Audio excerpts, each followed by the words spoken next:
जलवायु परिवर्तन सकाशे वन सुरक्षा समितिर भूमिका। जलवायु परिवर्तन सकाशे वन सुरक्षा समितिर भूमिका एवं रक्तदान पुण्यकामर शुभ उद्घाटन कले मान्यवर विधायक।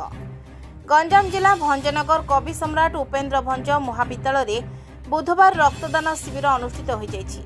स्वेच्छासेवी अनुष्ठान स्वातिर 28तम प्रतिष्ठा दिवस अवसर में स्वाति एवं कवि सम्राट उपेन्द्र भंज महाविद्यालय जातीय सेवा योजना युव रेडक्रॉस और एनसीसी पक्षरु मिलित भाव रक्तदान शिविर अनुष्ठित होता। रक्तदान शिविर को भंजनगर विधायक प्रद्युम्न कुमार नायक मुख्य अतिथि भाव जोगदे उद्घाटन करथिले।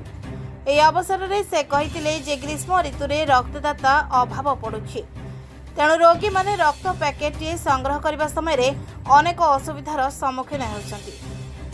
एभली समय रे उक्त दुई अनुष्ठान रक्तदान शिविर आयोजन करी रोगी जीवन रक्षार सहायक होइतिबा जोगु विधायक सेमानंकु धन्यवाद जणाइबा सह प्रशंसा करथिले।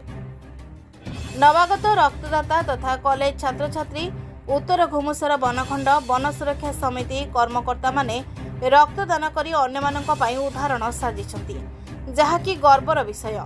रक्तर आवश्यकता बढ़ुवा जोगु नुआ रक्तदाता सृष्टि करिवार मध्य आवश्यकता रही। एने अधिकरु अधिक सचेतन कार्यक्रम करिबा पई विधायक नायक उपस्थित लोक मानक आह्वान करथिले।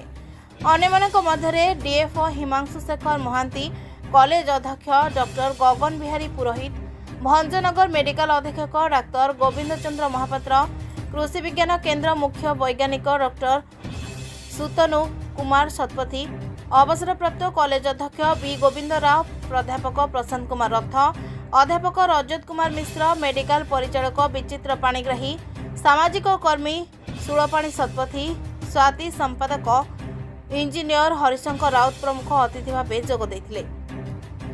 कार्यक्रम को परिचालना करिबारे जातीय सेवा योजना अधिकारी बाबुला प्रधान, युव रेडक्रॉस अधिकारी विदेशी Raut, NCC army wing city और अर्पण प्रधान, नाभाल सिटी और विभूति गौड़ स्वाति कर्मचारी प्रमुख सहयोग करथिले।